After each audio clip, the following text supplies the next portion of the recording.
We are all drawn to the craft in different ways, and it can be really overwhelming trying to figure out how to get started and what to do. But don't worry, I'm here to help you along your journey, to help you figure out divination and which path to go on. So join me each week for a new episode of The Basic Witch.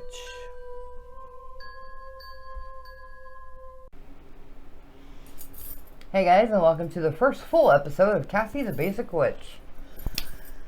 Again, I am so super fucking excited for this. I really am. I've been wanting to do it for a long time, and all your guys' messages and comments have just given me that extra push I needed to just dive in and make it happen. And I said the F word in the first minute, so we're right on track with my normal self. So there we go. And I'm really excited.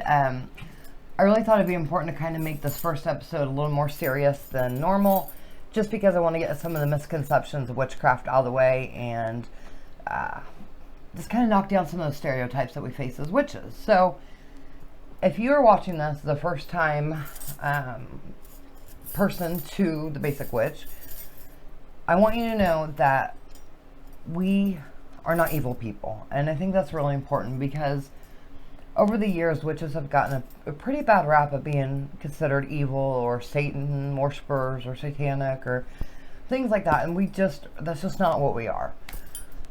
So I want to give you guys a little backstory about where witches and witchcraft came from. There's a really good book. It's actually really short and thin, and I'll put this info will be in the bio. But it's called Witches, Midwives, and Nurses, okay? And I'll make sure there's a picture up for you guys to see. But it tells the story of where witchcraft began and why we're considered witches. So back in the day, like way back in like, log cabin days and stuff, back when men were like the only ones who were allowed to be doctors or nurses or whatever, work in the medical field whatsoever, and take care of people, there were women at home doing things a different way. So say somebody went to the doctor back then for a broken arm or whatever, and the doctor would be like, oh, you broke your ulna, you should do cocaine about it. And that was their solution to everything, was to take blood out or do cocaine or morphine, whatever everything was back then. Witches had a different approach. These women did things differently. They used herbal remedies and natural remedies to heal people and make people better, and for that they were considered witches, which is some bullshit, but looking back now, that's what we do. Witches are by nature healers, and I don't mean that we're all nurses or doctors and we can't heal everybody. It's not like we can just put our hand on someone and we're going to heal them of all their problems, but we all have that side of us, that gentler side, whether it be emotional healing or physical healing, if you are a nurse or a doctor or whatever. But witches are not horrible, evil people. We're not green-faced, warded up evil monsters that throw kids in ovens and all things like that, which is just not what it is. So the movies have kind of fucked us over a little bit. I want to express right off the bat, we do not believe that we can fly. We do not believe that we could turn people into toads or dogs or things like that. We do not believe that we can make $1 million appear on this table, because that's just not life. And if that's what you're looking for, you're in the wrong place, because that's just not what we do. You will hear me say this 1,000,000 times. If you've listened to my podcast or you're in the group, you've already heard it 1,000,000 times. There's no wrong way to be a witch. A lot of people think that being a witch or following a path of witchcraft is a lot of rules and regulations and a lot of things that you have to do this, you have to do that or whatever, and it's just not the case. Now, if you follow the path of Wiccan, there are some rules and structure there, but that's just one path of witchcraft. There are many crafts, or many paths when it comes to being a witch.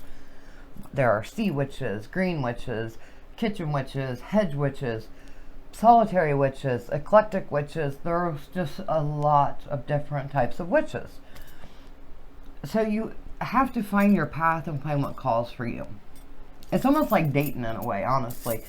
So the advice I always give everybody when they're kind of trying to find their path or whatever, when they're just starting out with witchcraft, is to kind of study those different paths. Study what the sea witches are into and what different things are into, and kind of learn about those things so if that's a path for you or not.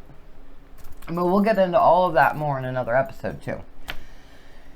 Another thing that is a major misconception is people believe that we sacrifice animals or things like that, and that cannot be further from the truth. We are very animal loving people. We are just, very nature driven. I feel like being out in nature and being out with the animals and barefoot in the grass or in the woods is literally the most amazing experience that you can have. It just does something to you mentally and physically. It's just such an amazing feeling. So we're definitely not sacrificing, any animals here. So please don't think that we're, everybody's just gathered around and we got a lamb, we're going to stab that lamb. That's just not what's happening. It's just not who we are. A lot of people also believe that all the witches died in Salem. So I want to talk about that for a second. Back in 1692, we all learned about the Salem witch trials in high school. Back then, we know that it was just some little girls making up some bullshit to get some people in trouble for some shit they did. Now, I'm not saying no witches died at all back then, because there very well could have been a few, but the real witches hauled balls and got the hell out of there when shit went down. They went to New Orleans to start over and to get away from all that, because it was some crazy shit back then. So no, not all witches died in Salem. Maybe a few did, but no. Another thing is people also believe that you have to be born a witch, that it's in your blood, and it's many generations of your family were all witches, and that's the only way you can be a witch. And that's some bullshit too, because you can literally have like 5 generations of people who were witches, and then you can have like 3 or 4 that weren't, and all in the same family. It's not something you're born into. It's something that you feel, and something that pulls you to it. The first time I watched Witches of Eastwick with my mom when I was 5, because my mom loved Cher. She loved that movie. And I'll never forget watching that with her and thinking, oh my God. Like, I just felt so connected to them. Like, to the witches. It's like Cher's character just like really called to me for some reason. And then I remember watching Bewitched, and Samantha, it was like it called to me, And then as we get older, like The Craft came out when I was in high school, and that was just so awesome. But people were like, oh, that's such a badass movie, but being a witch, yeah, no, fuck that, they're crazy. It just gave us another bad rap, but I still felt so drawn to it. And I buried all that shit for a really long time until one day I just finally embraced it. And it made a huge difference. I have came a long way from where I used to be. And if you followed the podcast at all, or been in the group, you've heard me tell this story. And I'm going to make it brief because I don't want to bore anybody who's heard it before. And I hate this word, but I used to be a real cunt. I was a twat waffle. I lived for drama, thrived for drama. It made me feel alive. And I don't know why. I mean, it's not like I had a fucked up childhood or had a bad life, because you guys have heard me literally talk about how amazing my husband is over and over. You've heard me talk about how amazing my children are. Things are wonderful. So there was no reason for me to be like that. But I was, and I was still in the broom closet then, but I just had all this animosity just built up in there. And I mean, I could not wait to get off work and come home and get online and just start some shit for no reason. And I thrived every time that ding went off. I was like, yes, there's another, just to get into it all. And one day it just kind of hit me that I didn't want to be that anymore. And that's when I really started to embrace my path and embrace who I was, and really dive into accepting the fact that witchcraft was my path. This is where I was meant to be. And it changed me. I started off with a few, positive affirmations in the morning, and it was a reminder. I would remind myself to have a happy, positive thought first thing. So kind of, start that snowball thing. And as I talked about in the last podcast episode, manifestation, that they say it takes anywhere between 18 and 254 days to create a habit, which I call bullshit on that, because by the second week, I didn't need my alarm to remind me anymore to have a positive thought or think of a happy affirmation. It was coming naturally, and it was like a snowball effect. And next thing you know, like, everything's just starting to come together. And I really feel it's because I finally embraced who I was. I finally embraced my path. I realized who I was meant to be. And it changed me over the time and made me a better person. And Travis can attest to this. I mean, it's really been a huge difference. And it's made, he's in the background, thumbs up. But it's made a huge difference. And that's a big part of this. And I told you that story so you guys can understand. Being a witch is not something you just do on the weekends. It's not something you just do for fun, or it's not some fad that's just the new trend to do. It is a lifestyle. It is a very powerful spiritual movement. And it's something that changes your life. And I really want people to if you only take away one thing from this, take away that we are not evil. We're pretty fucking amazing people, to be honest. I mean, we really are. And we're going to have a lot of fun on this show. It was really important to me that we get some of the misconceptions out of the way. I'm really looking forward to all the shit we're going to do. I've got a lot of DIY stuff planned. I've done a lot of my own stuff. Like, I've made my own scrying mirror, made my own runes.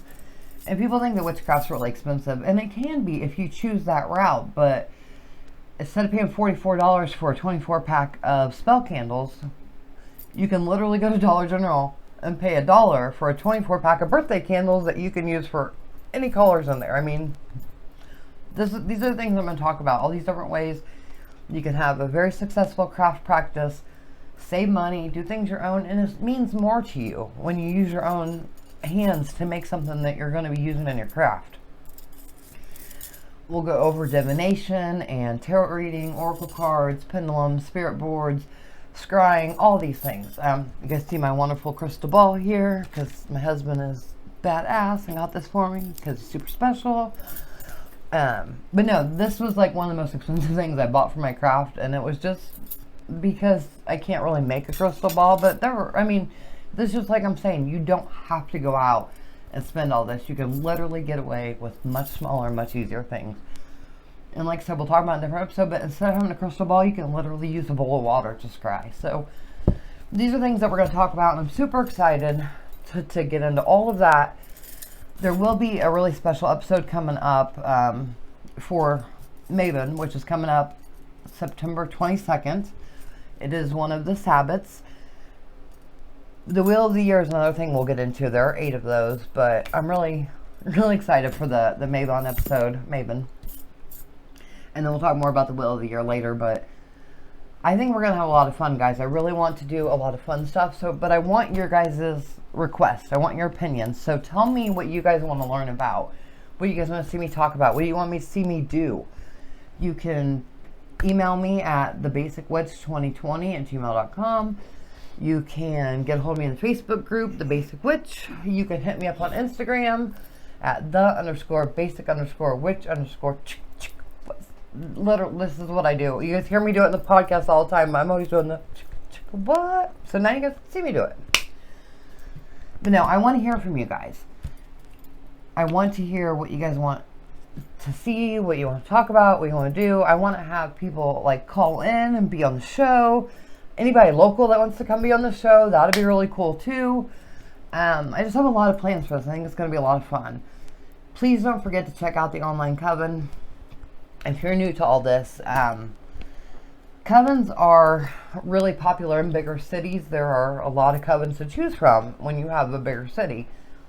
Where I'm at, we are a tiny town, and there are not a whole lot of witches here. There are some, but I've developed an online coven, so people from all around the world can come on there. We're going to do coven meetings once a month, but I'm going to hold 2 different time frames so that everybody has the opportunity to come.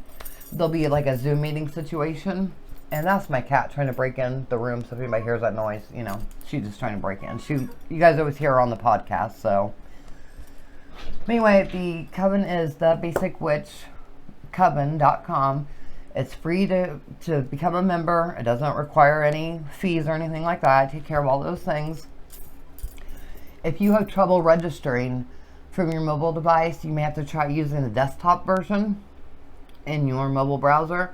If that still doesn't work, you may have to use actual computer or like a laptop or something just to register. And after that, you can log in with your phone with no problems. And let's see, we talked about the coven, we've talked about Instagram, all of that.